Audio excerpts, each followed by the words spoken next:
You know, humanity has always been on this crazy quest for better energy. I mean, from the very first fire all the way to our massive power grids, it's just a story of nonstop innovation. And today, that story is unfolding right on our rooftops and across these huge solar farms all over the world. So today, we're going to go deep, right inside the solar panel, to uncover the incredible science that's just shattering the limits of what we thought was possible. Okay, let's start with a number, a really, really big number, 8,519 gigawatts. So what is that?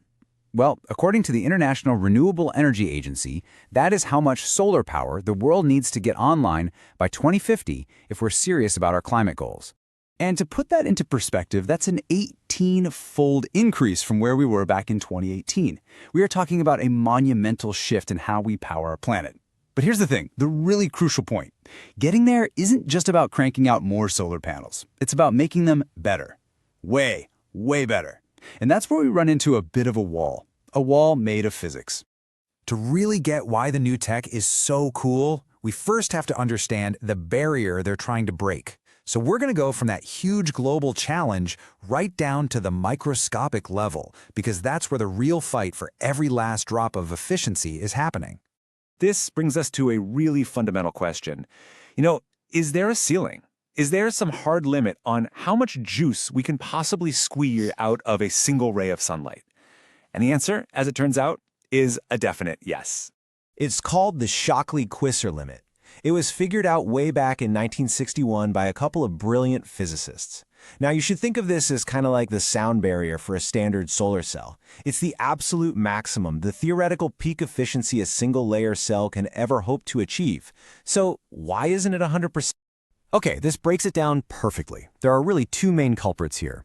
First, some of the photons from the sun, they just don't have enough oomph to knock an electron loose in the silicon. They just pass right through. And poof, that's almost 19% of the sun's energy just gone.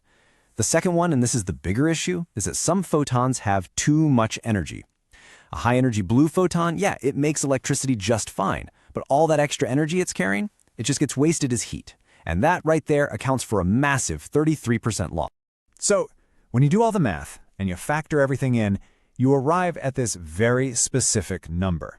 For a perfect single-junction silicon solar cell, the absolute unbreakable speed limit is 33.16% efficiency. For decades, the entire solar industry has been chasing this number. And now they're finding some really clever ways to get around it. All right, so let's get into our first big innovation. It's a technology called PERC. Now that stands for Passivated Emitter and Rear Contact, which sounds super complex, I know, but the idea behind it is actually brilliantly simple, and it completely changed the game. Okay, so in a traditional solar cell, once a photon knocks an electron free, that little guy can sometimes just get lost and recombine with a hole before we can capture it and turn it into electricity. This is called surface recombination, and it's a huge source of inefficiency. PERC technology tackles this problem head-on by adding a special new layer to the very back of the cell. So here's the genius of it. That new passivation layer, it basically acts like a mirror. Any light that passes all the way through the cell without getting absorbed gets bounced right back in, giving it a second chance to create an electron. This simple little trick also helps keep the electrons from getting lost at the back surface. It is such a small change, but with a huge payoff.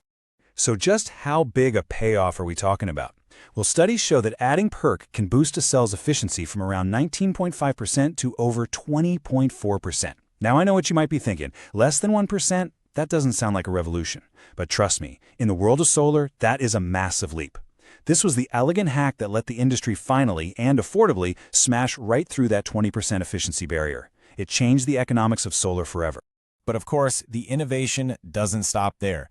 PERC was a huge step, but the race for efficiency is always accelerating. So, what's next on the horizon? Well, say hello to HJT, or heterojunction technology. If PERC was a clever addition, HJT is more like a fundamental redesign. It's a hybrid, literally combining the best of two different worlds. You've got your high-efficiency crystalline silicone, and you combine it with these ultra-thin layers of amorphous silicone. It's kind of like adding a high-tech turbocharger to an already powerful engine. And this combination, it leads to some seriously impressive gains. I mean, just look at the comparison here. HJT pushes max efficiency past 23%. It also performs way better in the heat, which is a huge deal because all solar panels lose efficiency when they get hot. And check out this last line on bifaciality. HJT cells can capture over 90% as much power from light hitting their backside as they do from the front. For big power plants, that is an absolute game changer.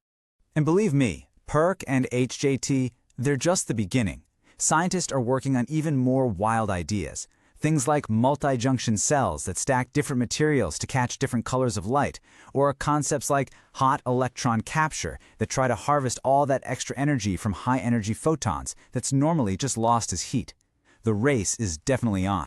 So, okay, we have been deep in the weeds of cell chemistry and physics. Now it's time to zoom back out and ask the most important question of all. Why does any of this matter? Right? Why obsess over these tiny fractions of a % of efficiency? Because it all boils down to this simple but incredibly powerful equation. More efficient panels mean you need less land to get the same amount of power. You need fewer support racks, fewer cables, and less labor to install the whole thing. Every single tiny improvement at the microscopic level has this huge ripple effect that dramatically lowers the cost of clean energy for everyone. In the real-world impact, it's staggering. According to that same IRENA report, scaling up solar power can get rid of 4.9 times gigatons of CO2 emissions every single year by 2050. That's 21% of the total cuts we need from the entire energy sector. And you know, it's not just about the climate. It's about people. The solar industry is projected to create and support over 18.7 million jobs worldwide by 2050. This isn't just an energy transition, it's a massive economic one too. So, the crucial takeaway is this. These tiny, almost invisible improvements, a mirror layer here, a hybrid material there, they are not just academic exercises. Every single fraction of a % we gain at the cellular level speeds up our transition to a cleaner, more sustainable planet. Which kind of leaves you with one final thought. For 60 years, that Shockley-Queisser limit seemed like this absolute unbreakable wall. And today, we're finding all these clever ways to just climb right over it. It really makes you wonder, doesn't it? With technology moving this fast, what impossible limit are we going to overcome next?